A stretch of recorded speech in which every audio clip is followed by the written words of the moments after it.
Dalam seperti luar biasa dalam Tuhan. Satu katanya hari ini kata yang menginspirasi bagi kita bukan berbidik tapi karena hari ini kita ada momen khusus karena Tuhan kita naik ke surga dan membuktikan bahwa Allah yang kita sembah itu adalah Allah yang hidup. Dan ketika dia naik ke surga, maka pada suatu saat nanti pun kita juga akan bersama-sama dengan dia. Haleluya. Dia yang layak menerima pujian, kehormatan dan kemuliaan. Kita siapkan hati kita untuk datang beribadah kepada Allah yang hidup. Lupakan segala sesuatu yang masih berkelahi dalam hidup kita. Dan kita mau fokus pada hari ini supaya kita bisa berjumpa secara pribadi dengan Tuhan. Dan itu mengubahkan hidup kita makin hari makin serupa dengan dia. Haleluya. Haleluya.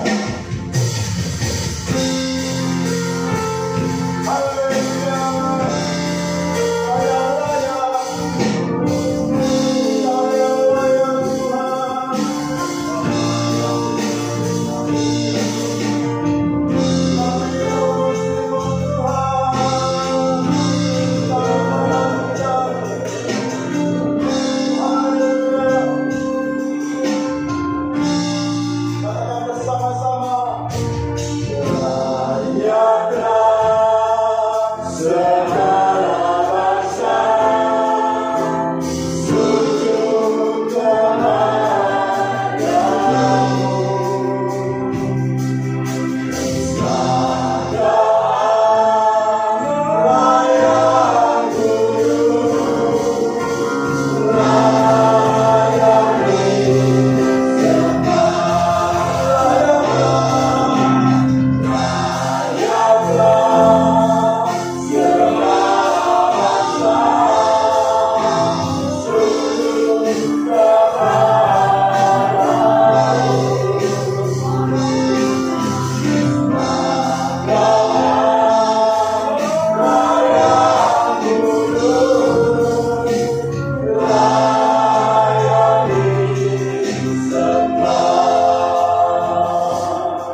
Ibadah kenaikan Tuhan pada pagi hari ini jadi oleh pertolongan di dalam nama Tuhan Allah kita Khalik langit dan bumi, Allah kita yang setia, Allah yang tidak pernah meninggalkan perbuatan tangan.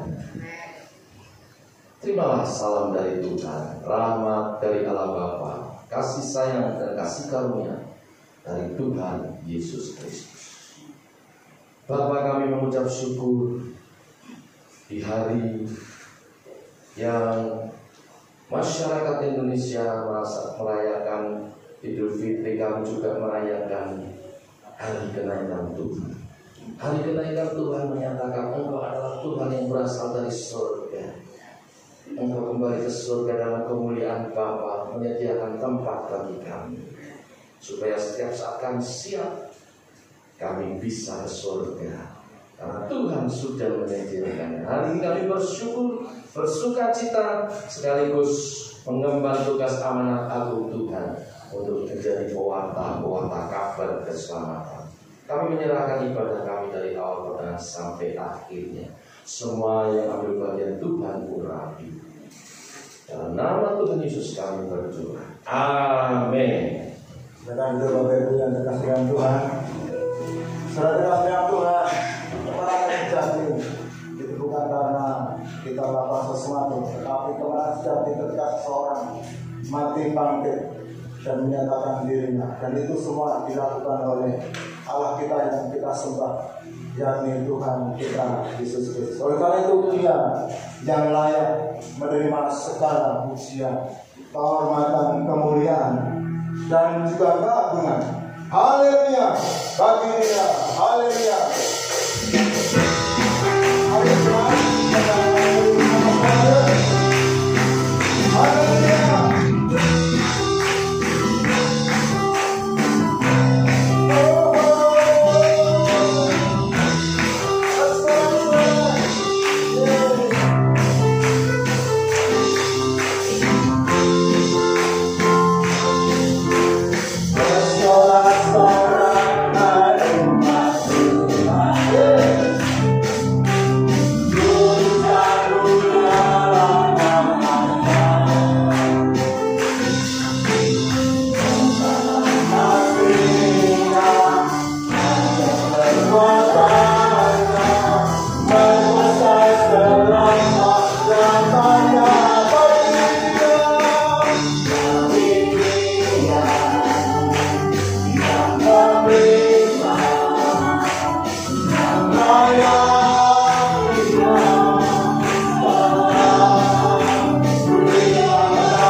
untuk nyambung ya.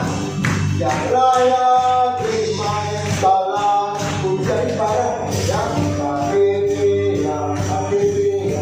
yang bertahan. Oke, tahu ya? Tahu ya? Oke, aku berdoa. Aku berdoa.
Segala sesuatu bagi dia, segala yang kita punya bagi dia. Inilah prinsip seorang stewardship, seorang pengelola yang baik.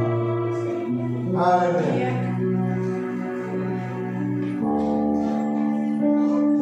Mari kita siapkan hati kita. Hari ini momen yang istimewa. Saya percaya bahwa ketika kita sungguh-sungguh dengan firman Tuhan, maka firman Tuhan itu akan menjamah melamar kita, sehingga kita dipenuhi dengan kuasa Roh Kudus. Haleluya.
2000 tahun yang lalu, sejarah mencatat banyak saksi menyaksikan Engkau meninggalkan para murid-Mu dan berangkat ke surga. Namun demikian, Engkau selalu hadir melalui Roh-Mu atas kehidupan orang-orang percaya dan gereja-Mu ya Tuhan.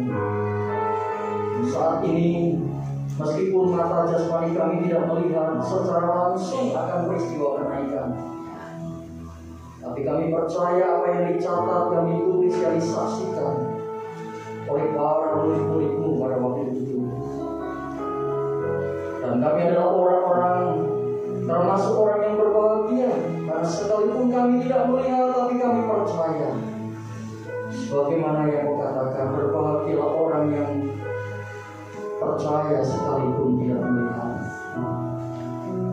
Engkau hadir tengah-tengah kami pada pagi hari ini, ketika kami bersama mensyukuri, mengenang kembali peristiwa yang luar biasa. Bagaimana Engkau terangkat ke surga, bukan untuk meninggalkan kami, tetapi untuk sebuah karya yang luar biasa yang Kau kerjakan bagi kami. Karena kami percaya Engkau tidak pernah melupakan kami dan Engkau tidak pernah meninggalkan kami. Pagi hari ini kuatkan kami kembali, teguhkan kami kembali dengan kebenaran firman-Mu. Urapi hamba-Mu sebagaimana pujian yang kami naikkan, dan urapi setiap kami semuanya. Di dalam nama Tuhan Yesus kami berdoa dan kami bersyukur. Haleluya. Amin. Silakan duduk Bapak Ibu Saudara yang kasih Tuhan. Pagi hari ini kita bersama-sama kembali memperingati tentang satu kejadian yang luar biasa yang diakui, yang dipercayai oleh semua orang percaya di seluruh dunia. Kejadian itu adalah terangkatnya Yesus ke surga. Bapak Ibu, kalau Natal kita mengingat akan kasih, akan kelahiran Allah, kelahiran Tuhan Yesus Kristus di bumi ini. Kemudian kematian Jumat Agung, kematian Yesus, kita mengingat akan kasih-Nya kepada kita yang besar. Kebangkitannya, kita mengingat akan kuasa-Nya yang dahsyat yang mengalahkan maut. Dan kenaikannya ke surga, apa yang kita ingat dari kenaikannya ke surga? Kalau kelahirannya kalau Natal kita mengingat kelahirannya, kalau kematian Yesus kita mengingat kasih-Nya, kebangkitannya kita mengingat akan kuasa-Nya yang dahsyat, yang mengalahkan maut. Ya, kemenangan sudah Tuhan raih dan maut tidak ada lagi kuasanya. Hari ini saudara-saudara sepupu kita merayakan hari kemenangan. Ya, mereka sudah 1 bulan mereka berjuang untuk bisa menahan diri. Ya, tapi kemenangan yang kita miliki bukan karena kekuatan kita, tapi karena Yesus yang sudah mengalahkan maut, dan kemenangan itu diberikannya kepada kita. Lalu kenaikannya ke surga. Apa yang kita ingat dari kenaikannya ke surga? Dari kenaikan Yesus ke surga. Pagi ini kita akan bersama-sama belajar ketika Yesus naik ke surga. Ternyata Dia meninggalkan 2 hal yang harus selalu kita ingat. 2 hal itu yaitu janji dan berkat. Ya. Jadi ketika Yesus naik ke surga, apa yang kita ingat? Apa yang gereja ingat? Apa yang selalu kita ingat? Sementara kita menantikan akan kedatangan Tuhan. Yang kedua, yang kita ingat adalah janji dan berkat-Nya. Ya, 2 hal ini yang luar biasa. Yang Tuhan Yesus ketika Dia terangkat ke surga, Lukas mengatakan Dia mengangkat tangan dan memberkati mereka, memberkati orang-orang percaya. Namun tidak demikian, tidak hanya berkat, tetapi juga Tuhan memberikan janji kepada kita. Dan ini yang harus kita ingat. Nah, itu sebabnya pada pagi hari ini tema daripada kenaikan Risk ke surga yang kita peringati adalah janji dan berkat saat kenaikan Yesus ke surga. Ya, janji dan berkat saat dia naik ke surga. Ya. Nah, mari kita lihat bersama-sama di dalam Kisah Rasul pasal yang pertama, ayat yang ke-6 sampai dengan ayat yang ke-11. Kenapa kita selalu ketika memperingati kenaikan Yesus, ayat ini yang seringkali dibuka? Ya, karena memang di dalam ayat yang kita baca ini menjelaskan secara rinci, secara jelas, secara detail dibanding dengan yang dicatat di dalam kitab yang lain. Ya, mari kita lihat Kisah Rasul pasal 1 ayat 6 sampai dengan ayat yang ke-11 dikatakan demikian. Maka bertanyalah mereka yang berkumpul di situ, Tuhan, maukah Engkau pada masa ini memulihkan kerajaan bagi Israel? Jawabnya, Engkau tidak perlu mengetahui masa dan waktu yang ditetapkan Bapa sendiri menurut kuasanya. Tetapi kamu akan menerima kuasa kalau Roh Kudus turun ke atas kamu. Dan kamu akan menjadi saksiku di Yerusalem dan di seluruh Yudea dan Samaria dan sampai ke ujung bumi. Sesudah ia mengatakan demikian, terangkatlah ia disaksikan oleh mereka, dan awan menutupnya dari pandangan mereka. Ketika mereka sedang menatap ke langit, waktu ia naik itu tiba-tiba berdirilah dua orang yang berpakaian putih dekat mereka dan berkata kepada mereka, hai orang-orang Galilea, mengapakah kamu berdiri melihat ke langit?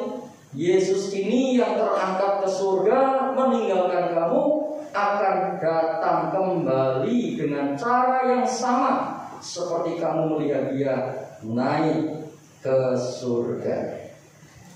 Bapak Ibu sudah yang kasih Tuhan, kenaikan Yesus ke surga, kalau kita melihat di dalam ayat yang kita baca ini, adalah fakta sejarah, Bapak Ibu. Ya, jadi kenaikan Yesus ke surga ini bukan fiktif, bukan dongeng, ya, bukan cerita, tetapi sebuah fakta, sebuah kenyataan sejarah. Kenapa saya katakan sebuah fakta kenyataan sejarah? Karena yang pertama ada saksi, Bapak Ibu. Ya, ada saksi. Ketika Yesus terangkat ke surga, Alkitab mengatakan, firman yang tadi kita baca dikatakan, mereka menyaksikan. Ya, mereka di sini, saudara, bukan hanya para murid-murid, tetapi dua malaikat, ya, yang kemudian berkata-kata kepada para murid-murid. Jadi saudara kasih Tuhan, kenaikan Yesus ke surga ini sebuah fakta sejarah karena ada saksinya.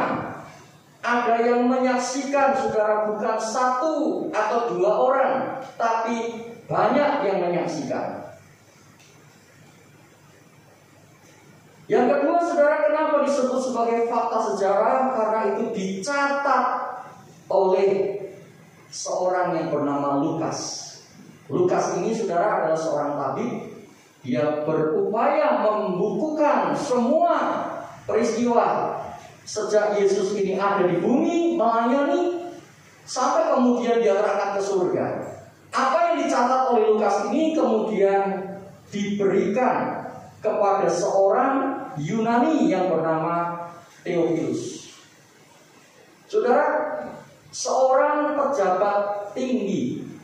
Dan Lukas ini tidak main-main. Dia seorang tabib. Dia mencatat dengan teliti setiap apa yang didengar, apa yang dilihat, apa yang disaksikan, saudara, dikumpulkan. Biasanya saudara, seorang dokter itu kan paling teliti, Bapak Ibu.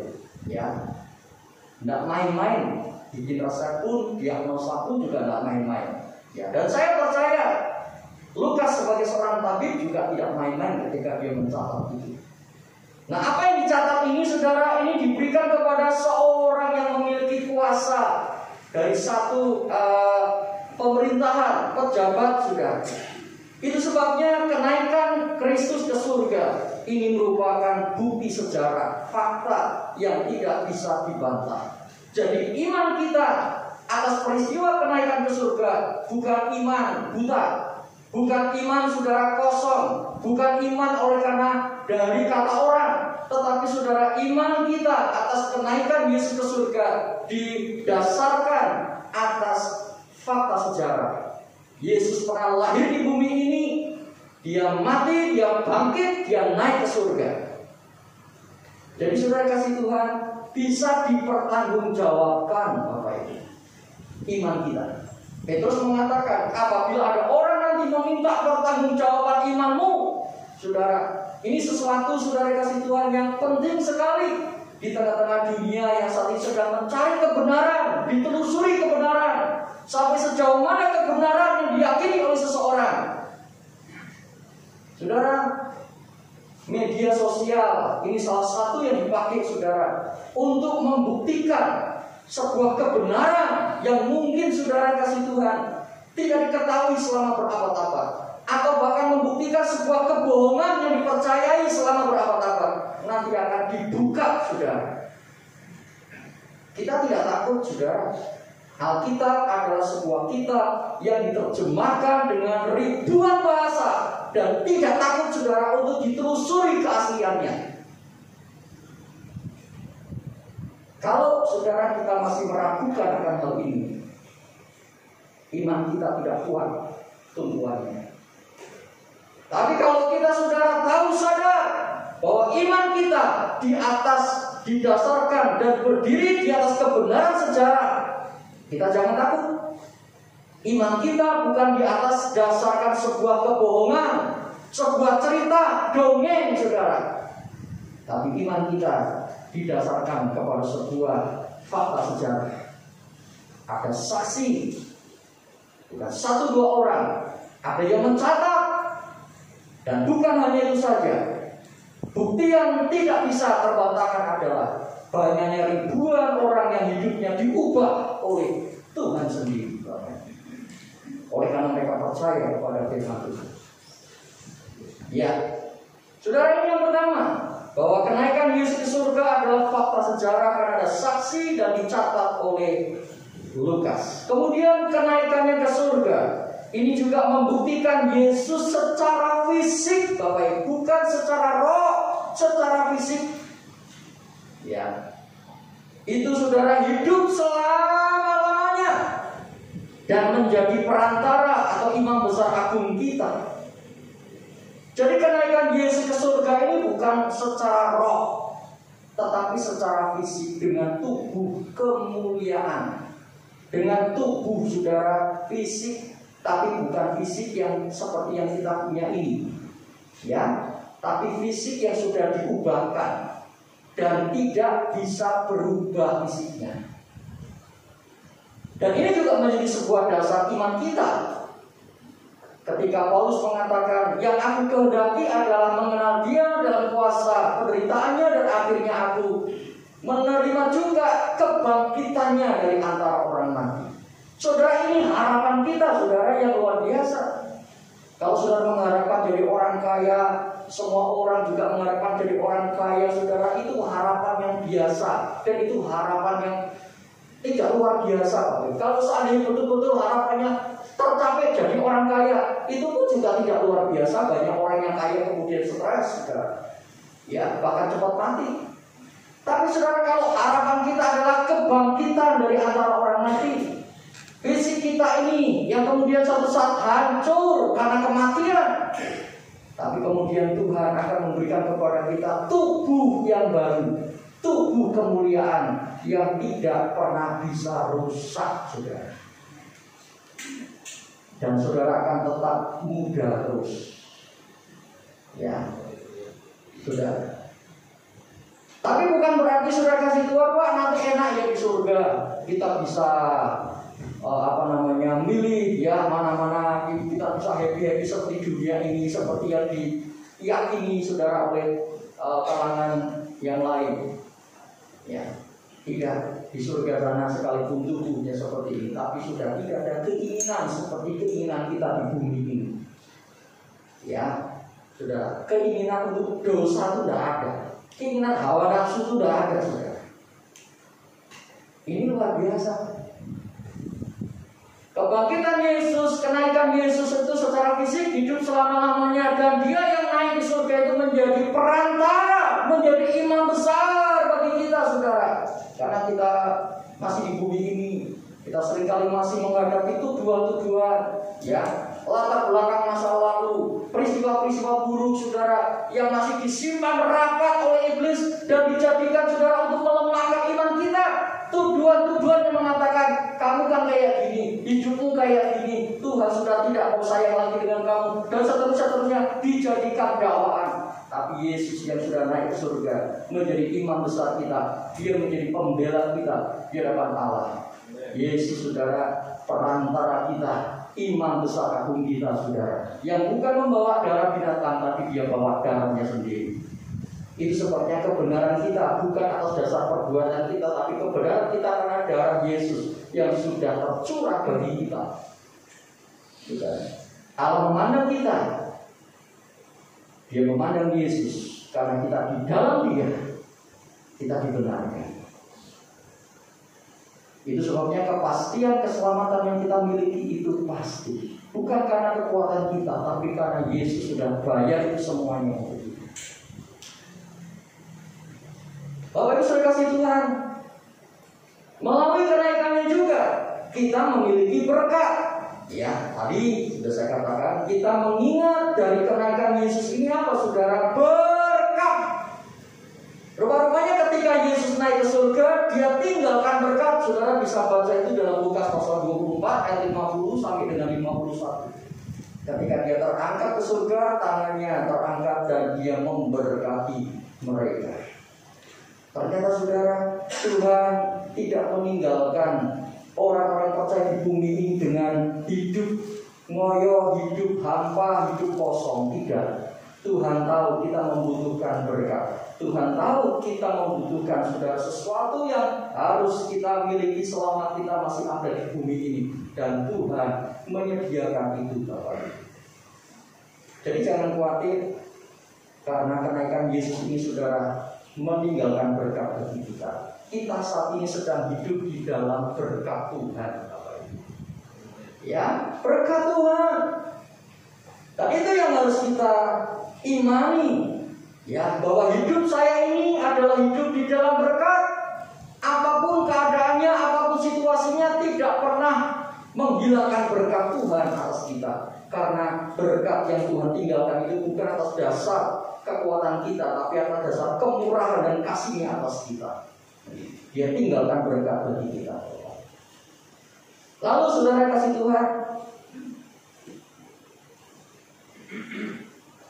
setiap kali kita memperingati akan kenaikannya, ternyata kita juga diingatkan tentang 3 hal. Yang pertama, kita diingatkan, saudara, tentang janji tempat yang disediakannya bagi kita. Yang kedua, ketika kita mengingat kembali tentang kenaikannya ke surga, kita mengingat yang kedua adalah kuasa yang diberikannya dan penyertaannya bagi kita. Dan yang ketiga, kita mengingat akan janji kedatangannya untuk menjemput kita. Ya. Jadi setiap kali kita memperingati tentang kenaikan Yesus, kita diingatkan 3 hal ini. Yang pertama, kita diingatkan bahwa kita memiliki tempat yang disediakan. Yang kedua, kita mengingat ada kuasa yang Tuhan sudah berikan kepada kita dan penyertaannya. Dan yang ketiga, kita mengingat akan janji kedatangannya kembali kedua kali ke bumi ini untuk menjemput kita. Jadi 3 hal ini setiap kali kita memperingati kenaikan Yesus, kita diingatkan 3 hal ini. Ada tempat yang disediakan bagi kita, yang disediakan, ada kuasa yang diberikan dan penyertaan, dan yang ketiga ada janji kedatangannya kembali. Nah, mari kita lihat, saudara, yang pertama, tempat yang disediakan bagi kita. Yohanes 14 ayat 1 sampai 2. Mari kita lihat, Bapak Ibu, bagian ini. Yohanes 14 ayat 1 sampai 2 dikatakan demikian. Janganlah gelisah hatimu, percayalah kepada Allah, percayalah juga kepada Dia. Ada banyak orang mengaku hanya percaya kepada Allah, tapi tidak mau percaya kepada Yesus. Tapi Yesus katakan percayalah kepada Allah, percaya juga kepada Dia. Ya, di rumah Bapakku banyak tempat tinggal. Jika tidak demikian, tentu aku mengatakannya kepadamu, sebab aku pergi ke situ. Ya, aku pergi ke rumah Bapa di surga. Aku pergi kembali ke surga untuk apa? Menyediakan tempat bagimu. Ini dikatakan Yesus sebelum dia terangkat ke surga, bahkan sebelum dia mati dan bangkit kembali.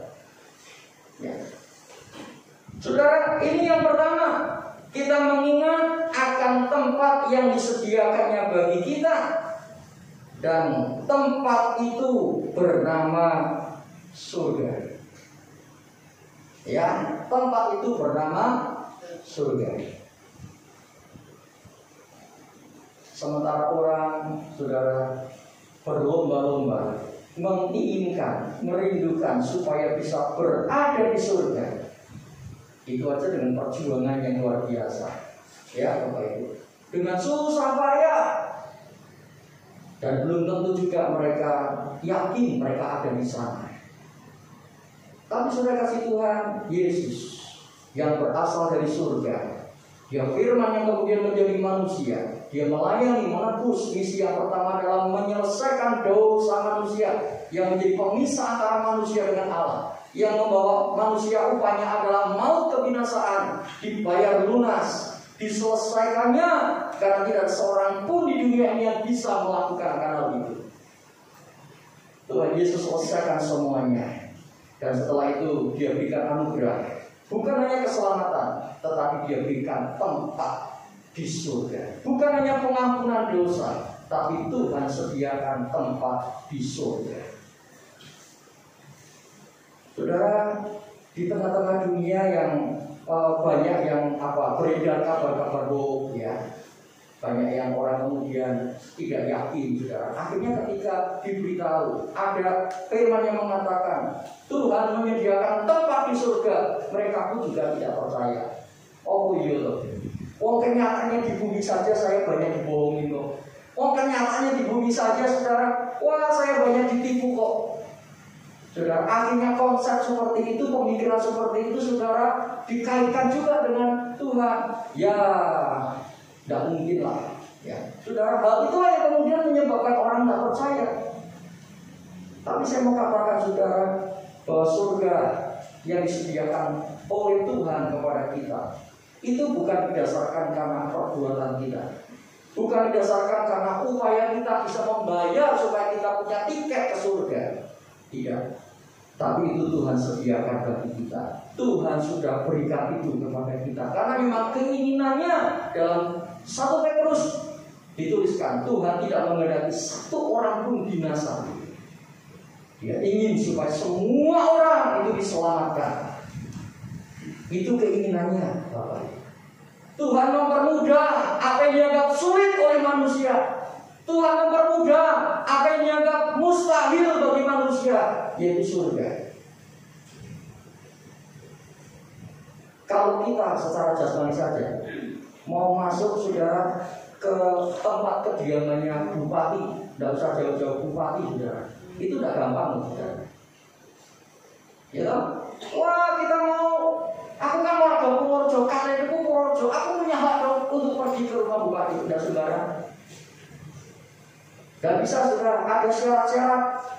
Tetapi kalau seandainya Pak Bupati yang berhak, yang menempati rumah dinasnya itu, kemudian mengundang saudara, ya, mengundang saudara, membuka rumahnya, open house, saudara, siapa saja boleh masuk, saudara. Itu gampang. Jadi artinya begini, saudara, yang punya rumah ini mempermudah masyarakat untuk bisa masuk ke rumahnya. Tapi kalau masyarakat dengan kekuatannya sendiri, dengan keinginannya sendiri mau masuk, belum tentu, saudara. Tuhan mempermudah manusia bisa masuk ke surga.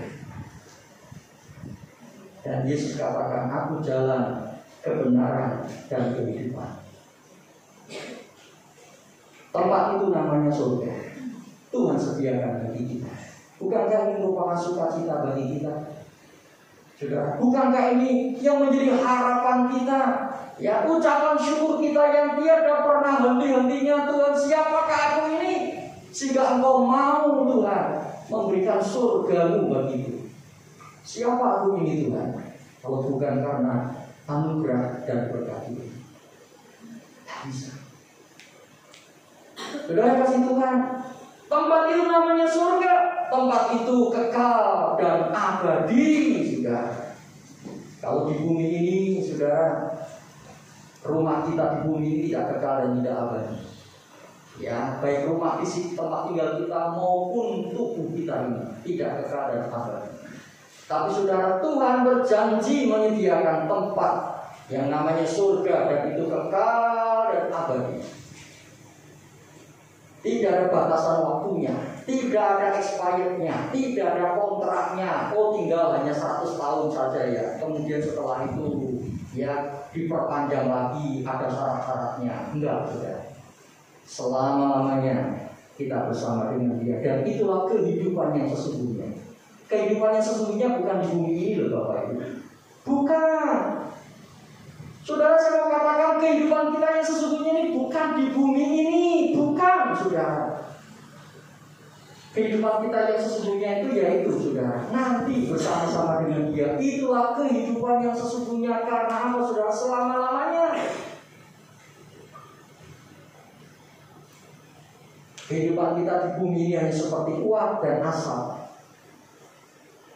Hanya seperti seorang jaga malam saja. Tapi kehidupan kita yang sesungguhnya adalah bersama dengan Dia. Dan tempat itu merupakan kediaman Allah. Malaikat dan semua orang yang namanya tercatat dalam kitab kehidupan. Saudara kasih Tuhan, saudara percaya nggak kalau nama saudara sudah tercatat dalam kitab kehidupan? Mungkin bertanya, Pak, buktinya apa kalau nama saya sudah tercatat dalam kitab kehidupan? Saudara, kalau secara lahiriah, ketika kita lahir di bumi ini, kita dicatat nggak Bapak Ibu?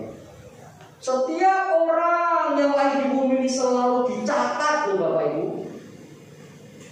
Ya tahu, makanya ada yang namanya catatan sipil yang mengeluarkan akte kelahiran saudara. Saudara dilahirkan kapan, tahun berapa, di mana, orang tuanya namanya siapa, semua itu dicatat Bapak Ibu. Ya, ketika kita lahir secara fisik. Tapi saudara, demikian juga dengan ketika kita lahir secara rohani.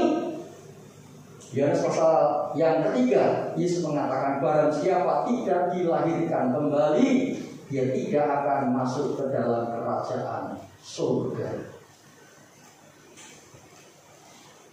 Bagaimana kita lahir kembali? Kita percaya kepada firman. Kita percaya saudara kepada apa yang Tuhan katakan. Firman Tuhan seperti Abraham percaya apa yang dikatakan oleh firman-Nya. Dia mengatakan, Abraham, keluar kamu dari negerimu. Oh, keluar ya? Iya. Lalu kemana? Sudah keluar saja. Tinggalkan, aku akan memberikan kepadamu satu negeri. Abraham percaya dengan apa yang Tuhan katakan.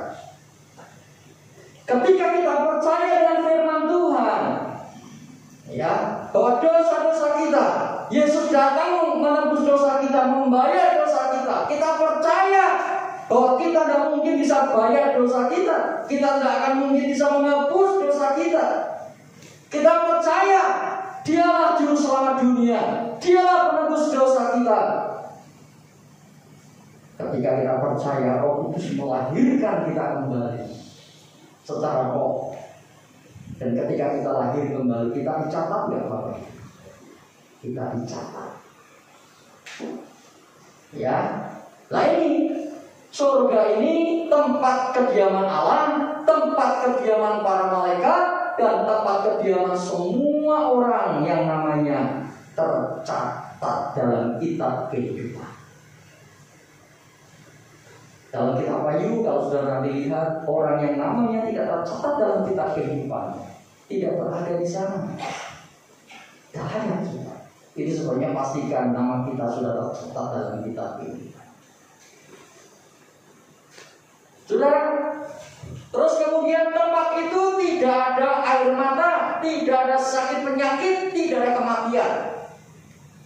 Kira-kira saudara, kalau kita bisa berada di tempat seperti itu di dunia ini, diburu loh Bapak Ibu.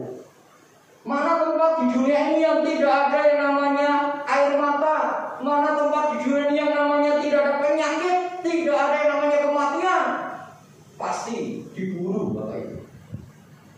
Ya, diburu. Pasti orang mau ke sana, tapi tidak ada dalam dunia yang sudah jatuh dalam dosa ini. Tuhan berikan tempat surga, di mana surga tidak ada air mata.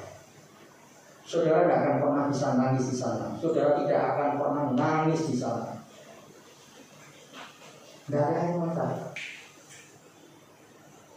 Tidak ada kesedihan di sana. Tidak ada yang namanya saudara sakit hati ini, saudara sedih, kecewa, ya. Nah, dan juga tidak ada sakit penyakit di sana. Dan tidak ada kematian di sana. Wah.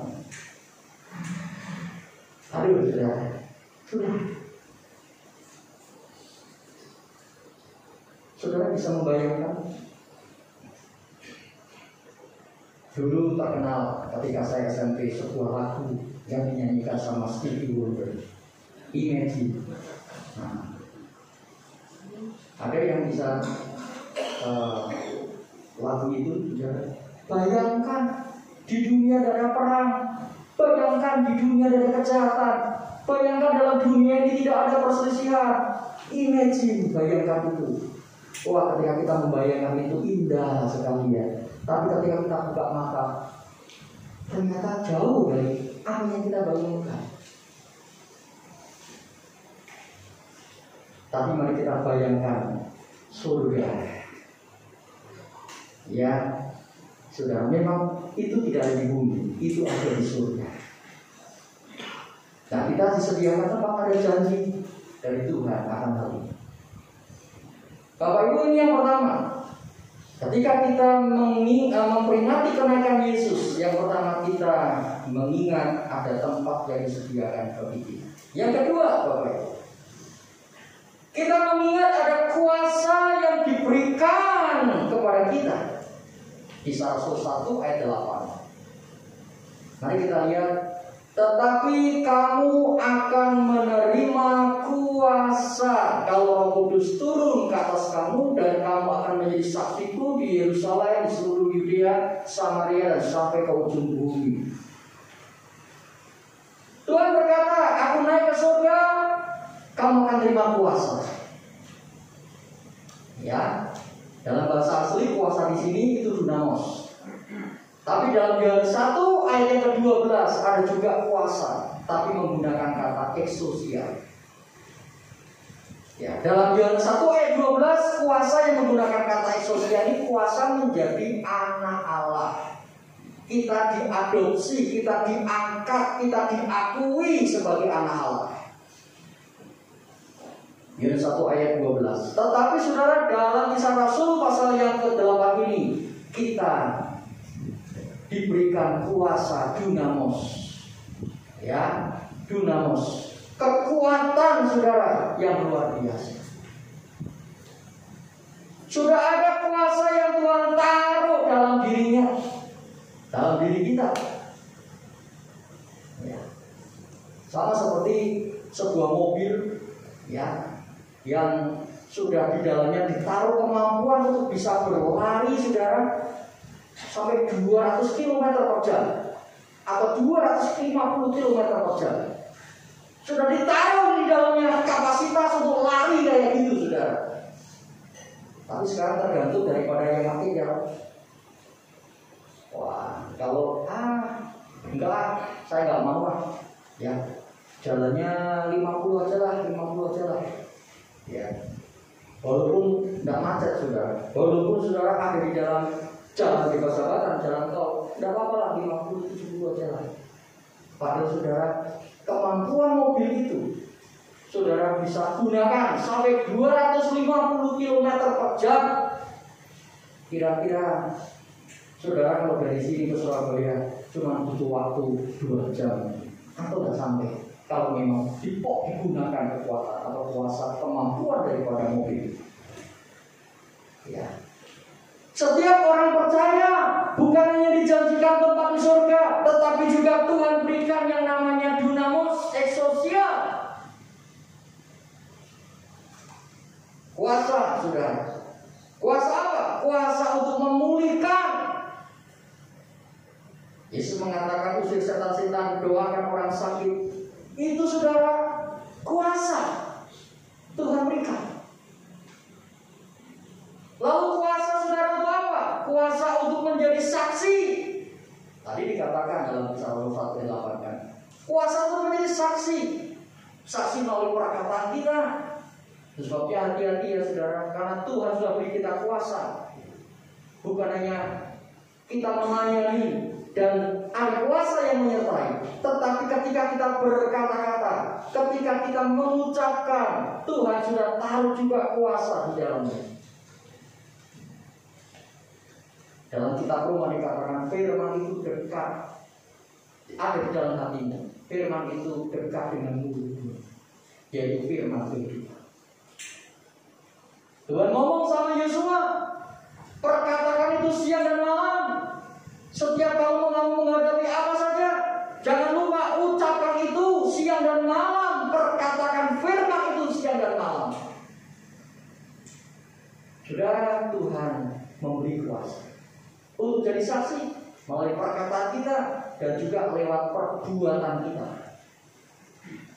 Lalu saudara, Tuhan juga memberi kita kuasa untuk mengikat dan melepaskan. Apa yang kita ikat, terikat. Apa kita lepaskan, kita lepaskan. Kita lepas. Saudara, ketika Tuhan memberi kita kuasa, masing-masing orang sekarang ini beda-beda. Bedanya gimana? Ada yang kemudian melatihnya, tapi ada kemudian yang membiarkannya dan merasa dirinya seakan-akan tidak punya kuasa apa-apa.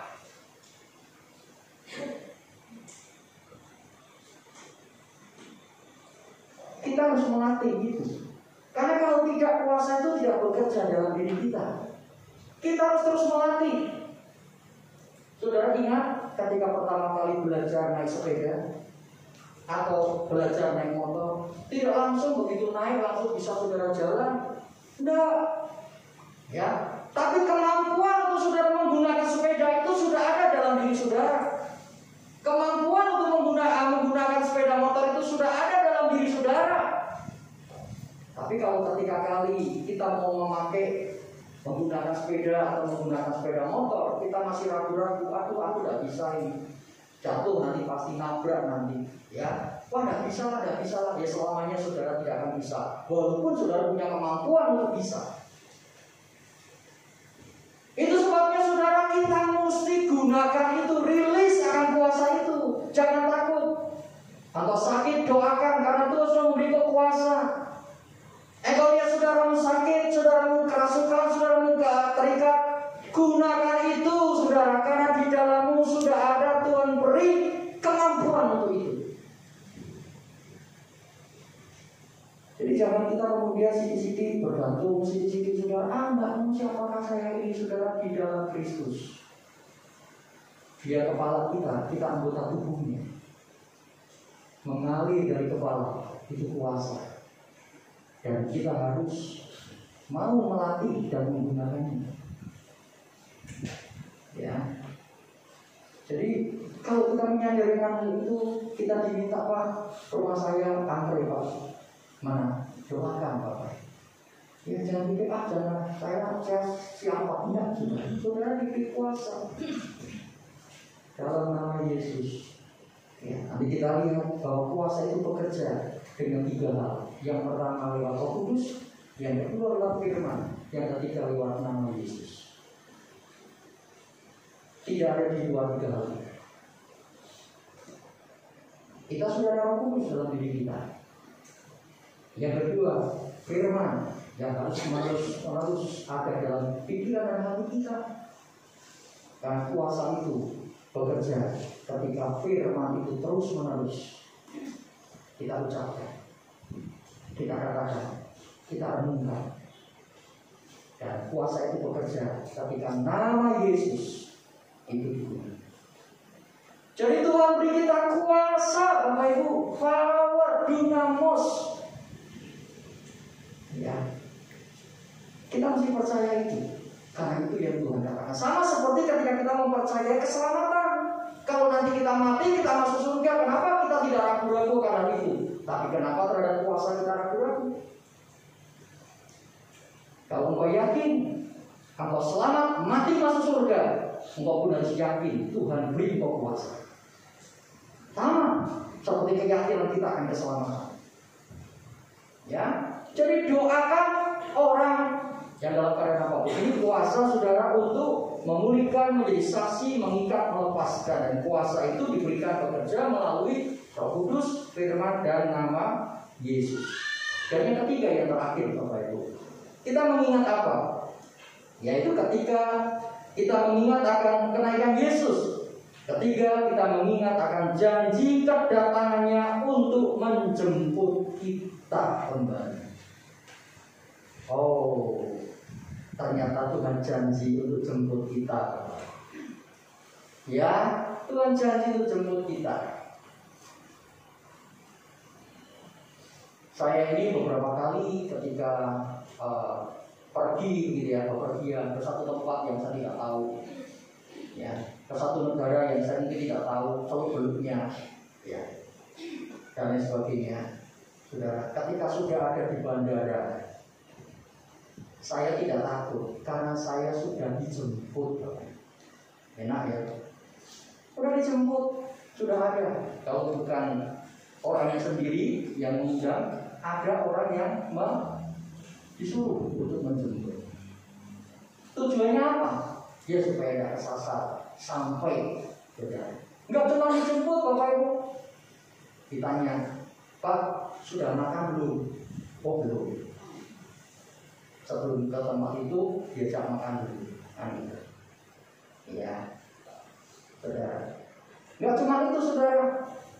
Nanti tanya lagi, Pak, besok kalau mau pulang Bapak mau beli oleh apa? Nah, ya. Sudah kasih Tuhan ingin make sure, ingin meyakinkan kepada kita bahwa Dia akan menjemput kita. Dia sendiri yang menjemput kita. Saudara, janji tentang kedatangannya itu luar biasa. Yesus berjanji akan datang kembali. Saudara lihat dalam Yohanes pasal 14 ayat 3 kan di situ. Apabila itu semoga aku akan datang kembali. Ya, Yesus berjanji akan datang kembali. Kemudian kedatangannya yang kedua kali itu tidak ada yang tahu. Saudara ngerti? Kedatangan Yesus yang kedua kali itu tidak ada yang tahu. Yesus sudah janji, tapi tidak ada yang tahu. Dan Yesus pun tidak memberitahu kapan bulan tahunnya. Tidak ada yang tahu. Ya, dan yang ketiga Bapak Ibu, kedatangannya yang kedua kali didahului dengan tanda-tanda. Walaupun kita tidak tahu kapan datangnya Yesus tepatnya, tapi tanda-tandanya Tuhan kasih tahu. Ya, Tuhan kasih tahu tanda-tandanya.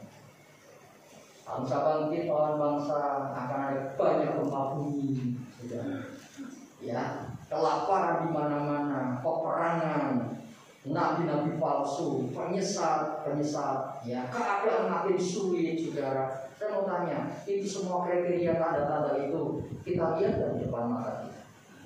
Iya. Dan akan surut? Enggak, akan semakin intens, sama seperti orang kalau melahirkan. Sakitnya itu enggak makin surut, tapi makin. Nah, kalau sudah itu puncak mendekati, ya udah. Tuhan masih beri kesempatan. Tuhan masih kasih kesempatan. Jadi kalau Dia datang kembali, maka Dia akan jemput kita dan kesempatan terakhir. Sama seperti bahteramu, Tuhan masih beri kesempatan. Tapi kalau sudah selesai, ditutup itu pintu bahtera, murka Allah nyata di bumi ini. Tidak ada orang yang hidup dari itu semua. Saya mau katakan, kita bersyukur karena kita jadi miliknya. Ketika Yesus datang kedua kali, kita bersama dengan Dia, kita dijemput oleh Dia. Ya, itu janjinya. Saudara, tidak ada yang tahu tanda-tandanya. Lalu bagaimana tugas kita? Berjaga-jaga. Ya, saudara berjaga-jaga saja. Bukan hanya menjaga uang saudara, deposito saudara, kekayaan saudara, kesehatan saudara, itu baik. Tapi jaga iman saudara. Jaga terus pelihara. Tuhan, aku mau memastikan saya tetap percaya kepada dalam kondisi apa. Yang kedua saudara adalah setia. Kita mesti setia sementara kita menanti kedatangannya. Setia seperti 5 gadis bijaksana yang setia menanti sang mempelai datang. Jangan sampai kita kehabisan minyak. Setia. Ini ujian kesetiaan saudara sedang terjadi. Ini ujian kesetiaan. Dan yang ketiga, kita harus apa? Semakin giat. Semakin giat menjelang kedatangan Tuhan kedua kali. Ayo saya dorong, mari kita semakin setia dan juga semakin giat melakukannya. Ya, saya para rohaniwan hanya melengkapi saudara, memotivasi, mendorong saudara, tapi masing-masing kita mesti bergerak.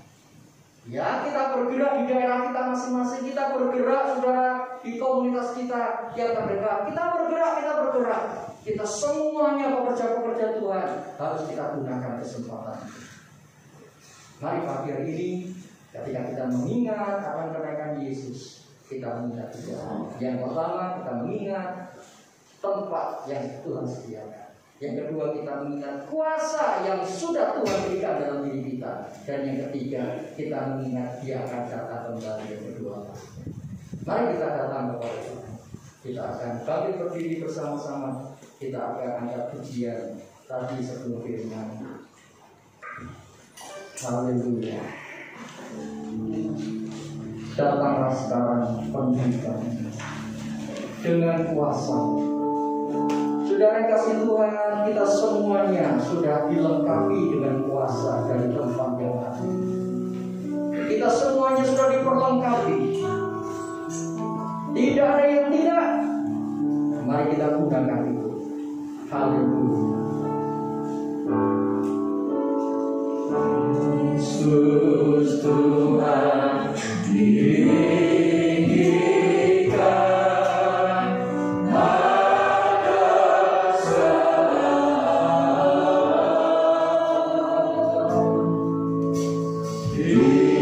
dimuliakan, naik ke surga, berikan Roh Kudus. Sekali lagi Yesus Tuhan ditinggikan.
bagi kita semua.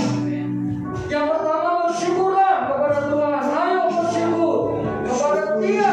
Apa yang Tuhan sudah janjikan, setiakan bagi kita. Kapanpun kita meninggalkan dunia ini, kita berada pada satu tempat yang sudah Tuhan sediakan. Bersyukurlah akan hal ini. Yang kedua, saudara, mari saya ajak saudara untuk menggunakan kuasa yang Tuhan sudah berikan kepada saudara. Mungkin saat ini kau lihat ada salah satu anggota keluargamu yang kau lihat dia terikat dengan sesuatu yang mungkin dia tidak punya kuasa kekuatan untuk melepaskannya. Mungkin saudara, kau lihat ada anggota keluargamu yang lemah, anggota keluargamu mungkin yang dalam keadaan sakit. Mari saya dorong saudara, gunakan kuasa yang Tuhan sudah berikan dalam hidup saudara. Jangan diamkan, jangan biarkan kuasa itu, tapi ambil kuasa itu, gunakan itu. Kuasa di dalam nama Yesus, kuasa melalui Roh yang Kudus, kuasa melalui firman kehidupan yang kita ucapkan, yang kita renungkan. Yang ketiga, saya ajak, mari ambil komitmen pada pagi hari ini. Tuhan, aku mau berjaga-jaga, aku mau setia, aku mau selalu giat dalam menjalankan katakan Tuhan. Saudara, ambil komitmen yang ketiga.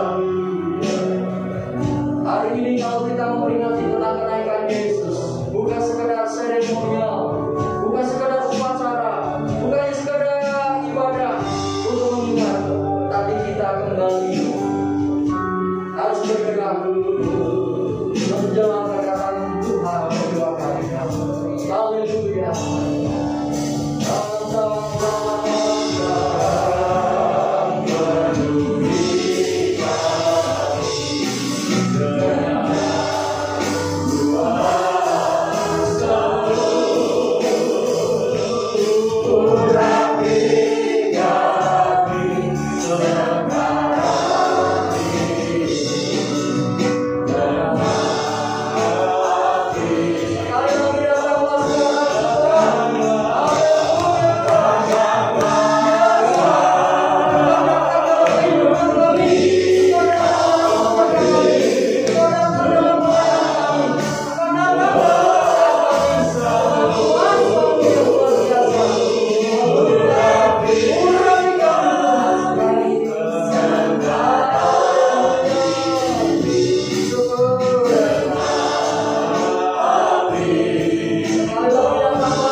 sebagai pelaku-pelaku akan kebenaran firman.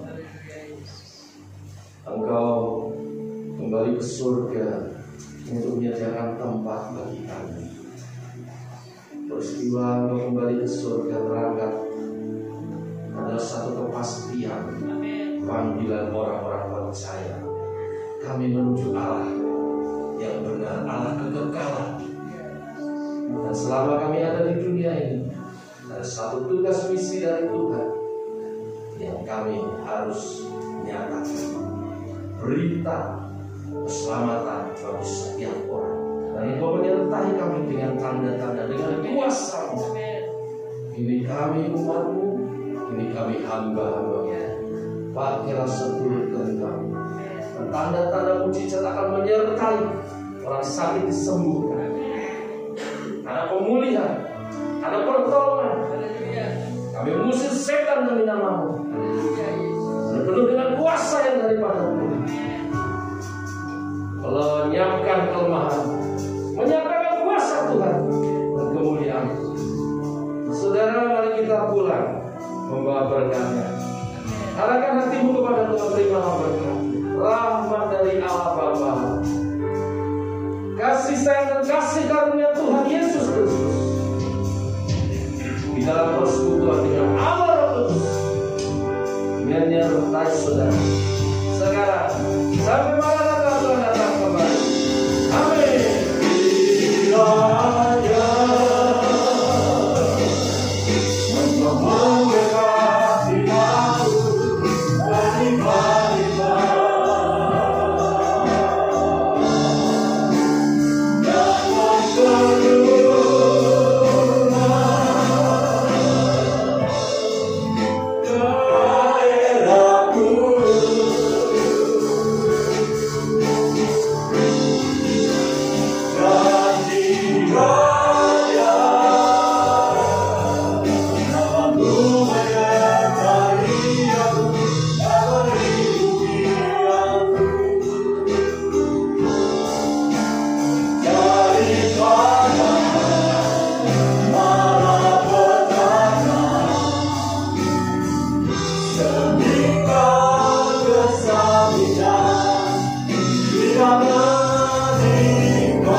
Tuhan memberkati kita semua.